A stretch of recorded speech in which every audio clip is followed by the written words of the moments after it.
Assalamualaikum warahmatullahi wabarakatuh. Perkenalkan, nama saya Vika Fauzi Ahmad dengan NIM 2286206068. Di sini saya akan membuat video tutorial bagaimana cara membuat alur tujuan pembelajaran untuk memenuhi penilaian UAS pada mata kuliah perencanaan pembelajaran.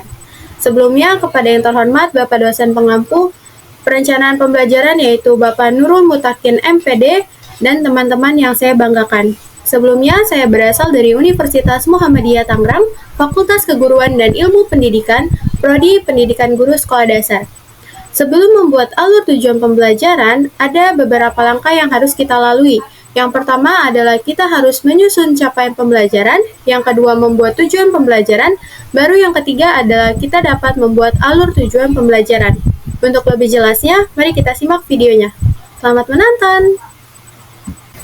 Sebelum kita membuat alur tujuan pembelajaran, proses perancangan kegiatan pembelajaran dibagi menjadi 3. Yang pertama ada memahami capaian pembelajaran atau CP, yang kedua ada merumuskan tujuan pembelajaran atau TP, yang ketiga ada merumuskan alur tujuan pembelajaran atau ATP. Tahapan yang pertama yang harus kita lalui adalah memahami bagaimana cara membuat capaian pembelajaran. Untuk lebih lanjutnya, mari kita simak videonya.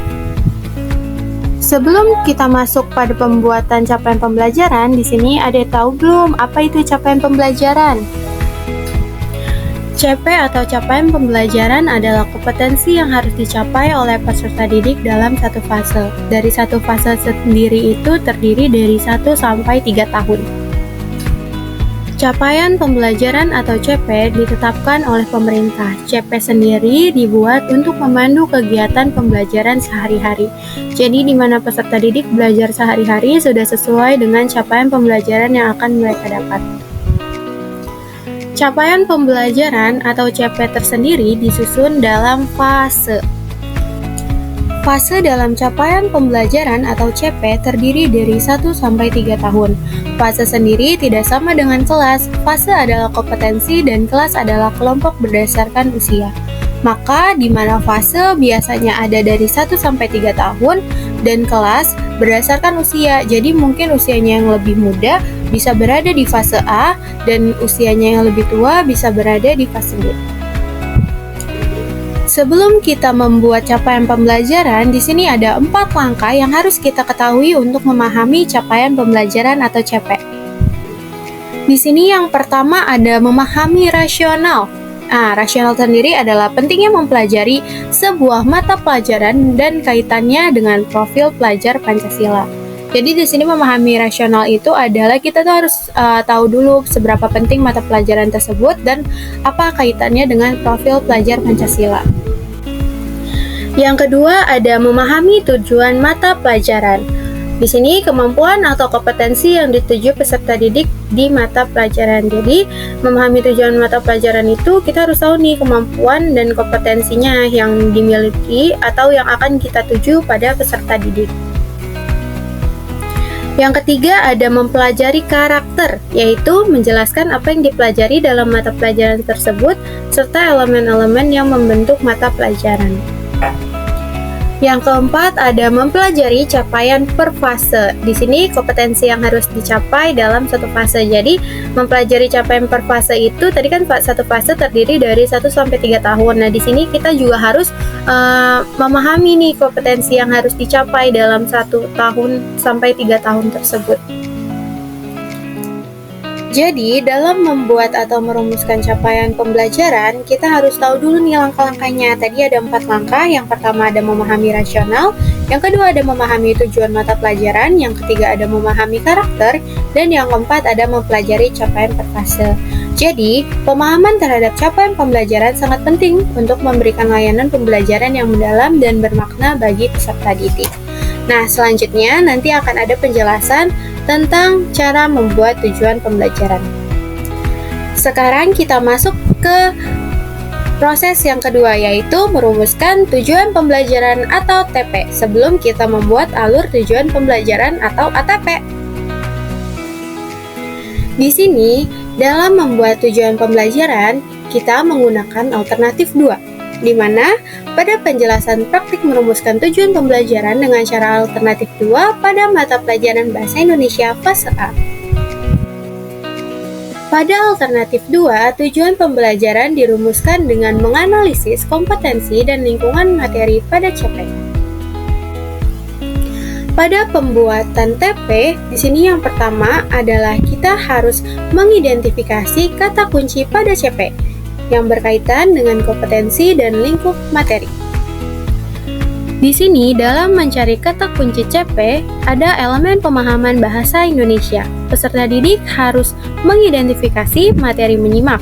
Menyimak adalah kemampuan peserta didik menerima, memahami, dan memaknai informasi yang didengar dengan sikap yang baik agar dapat menanggapi mitra tutur.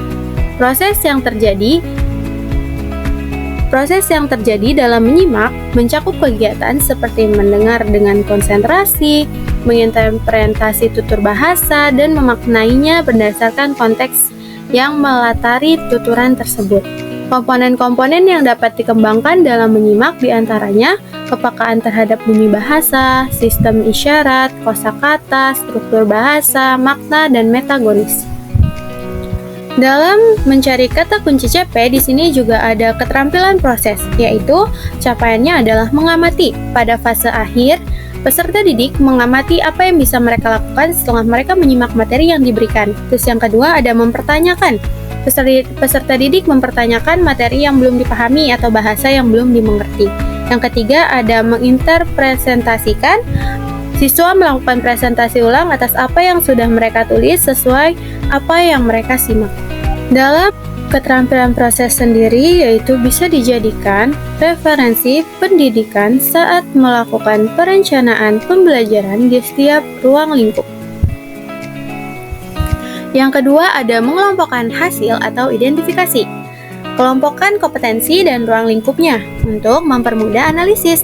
Hasil identifikasi dapat dituangkan pada tabel berikut. Selanjutnya adalah di sini kita akan membahas elemen pemahaman bahasa Indonesia di mana terbagi menjadi kalimat CP, kompetensi, dan ruang lingkup. Di sini yang pertama ada menganalisis hubungan antara pendapat dan tutur kata. Di sini materi yang kita ambil masih sama yaitu menyimak. Nah, di sini kompetensinya adalah menganalisis hubungan, ruang lingkupnya adalah lingkungan. Yang kedua adalah membuat stimulus agar siswa lebih fokus dalam pembelajaran. Kompetensinya adalah stimulus, ruang lingkupnya adalah siklus pembelajaran. Yang ketiga ada mengidentifikasi masalah yang ada dalam kalimat dengan cara menyimak kembali narasi yang dibacakan. Di sini kompetensinya adalah mengidentifikasi dan ruang lingkupnya adalah sumber daya. Di sini yang ketiga ada merumuskan tujuan pembelajaran. Dalam merumuskan tujuan pembelajaran, lebih baik kita perdalam lagi tentang ruang lingkupnya agar mempermudah kita mengidentifikasi perumusan tujuan pembelajaran. Dalam membuat tujuan pembelajaran, ada 3 alur yang harus kita lakukan. Yang pertama, mengidentifikasi kata kunci pada CP. Yang kedua ada mengelompokkan hasil atau identifikasi. Yang ketiga ada merumuskan tujuan pembelajaran. Nah, di sini kita sudah masuk nih kepada proses menyusun alur tujuan pembelajaran atau ATP yang akan kita buat. Di sini saya akan mempraktikkan pada mata pelajaran Bahasa Indonesia fase A. Pada pembuatan alur tujuan pembelajaran, di sini ada proses perancangan kegiatan pembelajarannya terlebih dahulu. Yang pertama adalah memahami capaian pembelajaran, yang kedua merumuskan tujuan pembelajaran, yang ketiga menyusun ATP dari TP pembelajaran, yang keempat ada merancang pembelajaran. Dalam pembuatan alur tujuan pembelajaran, yang pertama itu kita harus adanya kolaborasi.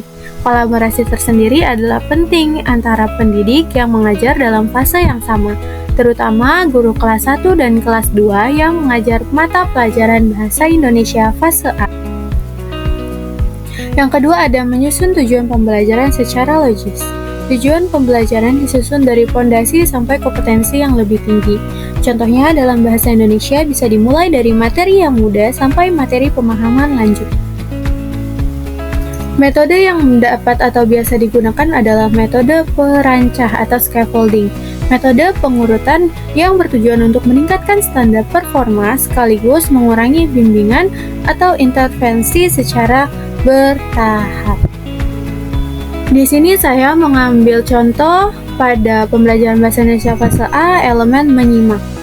Peserta didik menyimak buku bacaan yang dibacakan oleh guru sesuai dengan keterampilan menyimaknya. Dalam proses pembelajaran, di sini pendidik akan membacakan cerita atau materi dan meminta siswa untuk menulis ringkas secara sesuai dengan apa yang sudah mereka simak atau mereka dengarkan. Selanjutnya, di sini secara bertahap, pendidik bisa memberikan tugas yang lebih kompleks atau membacakan cerita atau penjelasan pembelajaran yang lebih kompleks lagi, agar kita bisa melihat nih sejauh mana kemampuan siswa tersebut dalam materi menyimak. Pada contoh berikutnya, di sini ada pada murid kelas 1, guru memberikan materi menyimak lalu menulis. Peserta didik harus bisa menulis ulang ataupun membacakan ulang satu kalimat yang mereka simak dari penjelasan pendidik. Jadi di sini tadi dari fondasi sampai mereka bisa mencapai materi atau pemahaman yang lebih kompleks. Jadi pada kelas 1 mereka diberikan pemahaman terlebih dahulu dan mereka diberikan pengulangan sehingga mereka bisa melakukannya nanti di fase-fase berikutnya. Kalau tadi pada kelas 1, sekarang pada murid kelas 2, yaitu guru memberikan materi menyimak lalu menulis. Peserta didik harus bisa menulis ulang ataupun membacakan ulang 2-3 kalimat yang mereka simak dari penjelasan pendidik.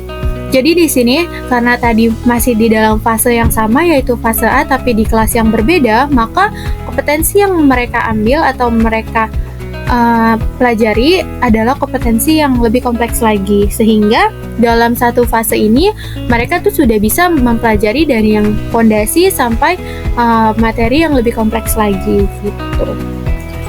Jadi dalam membuat alur tujuan pembelajaran, di sini kita bisa melalui yang pertama adalah menyusun capaian pembelajaran, yang kedua menyusun tujuan pembelajaran, dan yang terakhir baru kita bisa membuat alur tujuan pembelajaran.